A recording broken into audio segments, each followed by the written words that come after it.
Hello, everyone, and thank you for joining us once again. This is Dr. Mike Russell with the Covenant Center for Church Risk Management, Education, and Training, and I'm here with my dear friend, Travis Story. Travis is an attorney in Fayetteville, Arkansas, and Travis specializes in church legal issues and helping churches stay out of trouble. Today, we're going to talk about a very important question, and that is, should a church be incorporated? 40 to 50% of the churches across America, they're not incorporated. But one of the things we have to do is provide answers to churches to help them stay out of trouble before they even know what the questions are, so that they'll have the information that we need. Travis, well, welcome. I think. Well, thank you, Mike. I appreciate being here to talk about this really important issue. We often find that churches come to us and they're very confused on the subject. They understand they have to be incorporated, they don't have to be incorporated. Oftentimes the pastor's never really been educated. That's right. The leadership of the church, the deacons, the elders, whomever that may be, they're just not sure what has to be done. And I think one of the key things is really just defining what incorporation means. There's some myths about it, but incorporation is specifically when you go form a nonprofit corporation in the state in which the church is operating. And so that literally forms a separate entity that the church then occupies. And because of that, it gets rid of one of our myths, which I'll just start off with. Please, which misconceptions. is the misconception is that you have to be an incorporated church to be a church, to receive tax-free donations. Right. It's false. That's right. You just don't. So you can be an unincorporated association, which if you think about it, a lot of the churches, like you said, they are. But there's inherent risks to it, and I think that's something that is definitely, we've got to educate people on. Okay, one of the misconceptions, and I certainly agree, Travis, is we're a nonprofit organization, or we are a church, and we can't be sued. But that's wrong. That's very wrong. I think one of the things to know is that misconception is, hey, we're a church, no one can sue us. One of my favorite quotes is Yogi Bear when he was trying to, when he was no longer a player and they were trying to move him to management. One of his favorite quotes is he goes up there and he says, you know what? Everybody was encouraging him, you should sue the Yankees. And he said, I can't sue the Yankees. That'd be like suing the church. The problem is, that's not the case anymore. There is no fear any longer. Here's what's happening across America. And I come from an insurance background, and that's my forte. And Travis comes from the legal background. And I'll tell you, that's a good combination as we discuss these issues. But there's two very distinct things happening within the church. Now, we're not talking church doctrine at all. We're not into that discussion at all. But here's the issue. There is the church side of church, and many of our people, across the country, they know how to do church. Exactly. They can do church very successfully. But what we're finding out is they are not prepared for the business side of church. It's a foreign language to many, especially these pastors. They're good people. They have good intentions. But as one pastor told me not long ago, he said, hey, the business side, I don't want to deal with it. It doesn't melt my butter. So it does not excite him. And so nothing's done.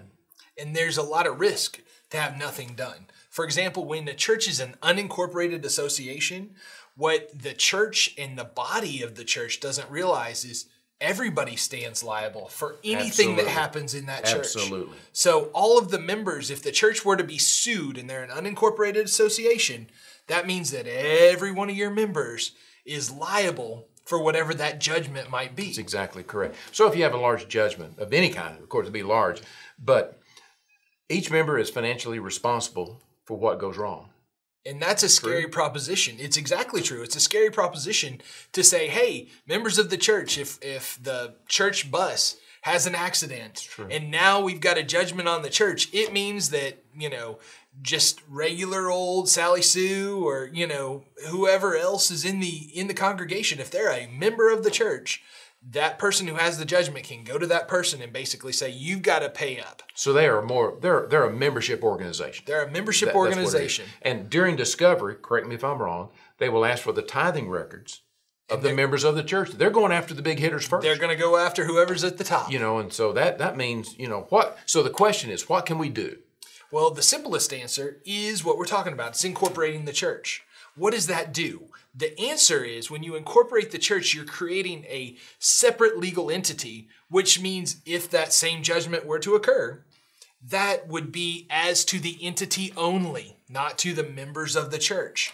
So if the church had assets, the church has that same church bus, and it's worth $10,000, and there's a judgment for $10,000, they could get to that church bus if there's no insurance, but they couldn't go to Sally Sue, who's, the number one got tither. the farm. Yeah, who's got the farm, and say, hey, we want the farm. And that protects your members. And that's why this is so important, is you don't want to have to ultimately go to your congregation and say, oops, we didn't understand this, and you didn't understand it, but now you're liable for this judgment. And the sad part is no one has asked the question, what if? And when we deal with risk management issues, we have to deal and ask ourselves, what if something goes wrong? What if? What if we're sued? And what if there's a judgment? Are we adequately insured? But also, what about the legal ramifications?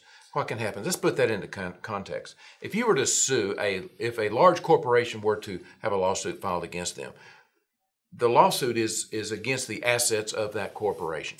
And it's not against the officers, the directors, the employees, the members, or the shareholders. That's not to say that the board of directors couldn't be sued. No, they still could be. Or the deacons, elders, trustees could be sued for a bad judgment and doing something that caused financial harm to the church.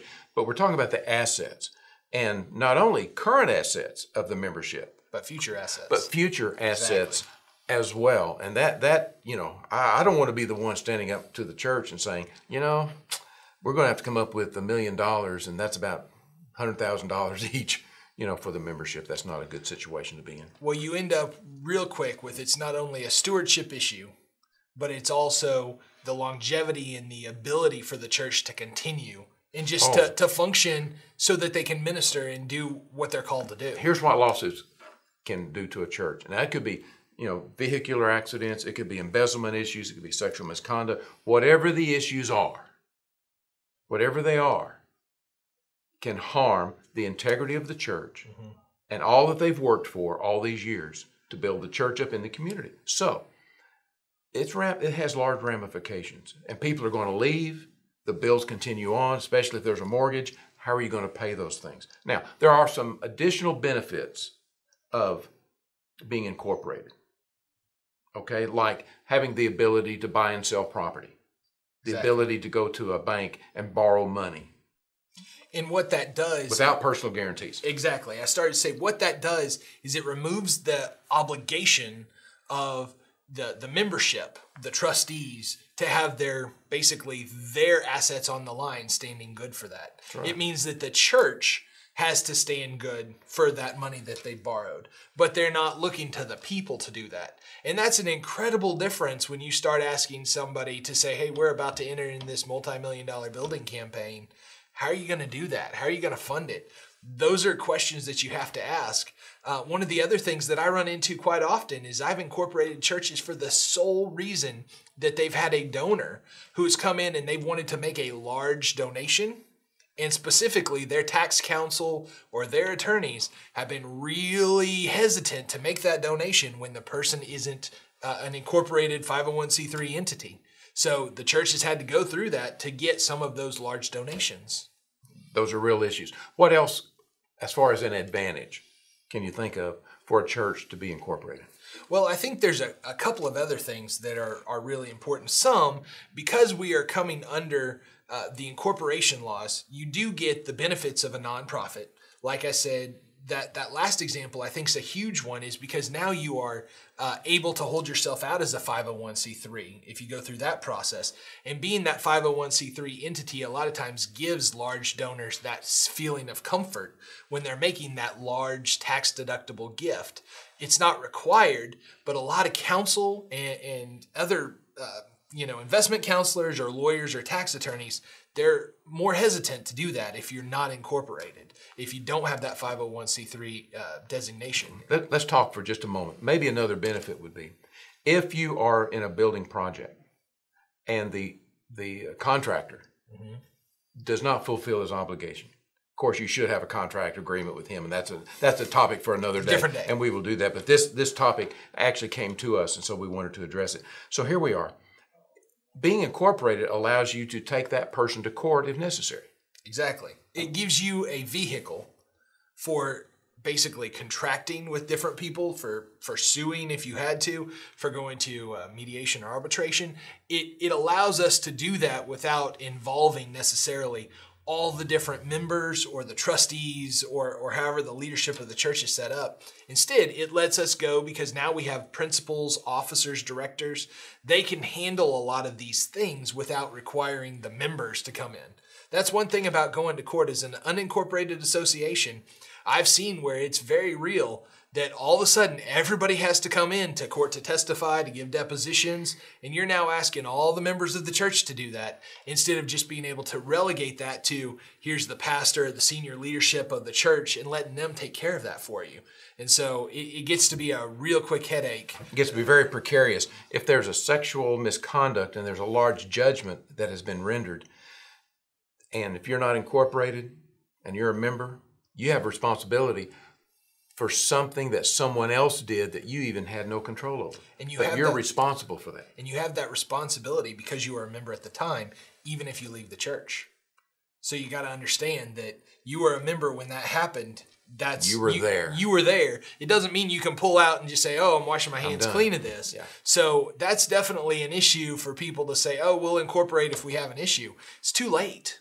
And so we've got to be proactive to protect the church. Okay, well, this is part one of, should we be incorporated as a church? So we're going to come back in a moment and have another video that's going to talk about the IRS regulations of recognition of what a church is supposed to be and some other things, maybe even some disadvantages if there are some. So we'll be back in a moment. Dr. Mike Russell, Travis Story. We're talking about church incorporation, sponsored by the Covenant Center for Church Risk Management, Education, and Training. Thank you so much. Be ready for part two.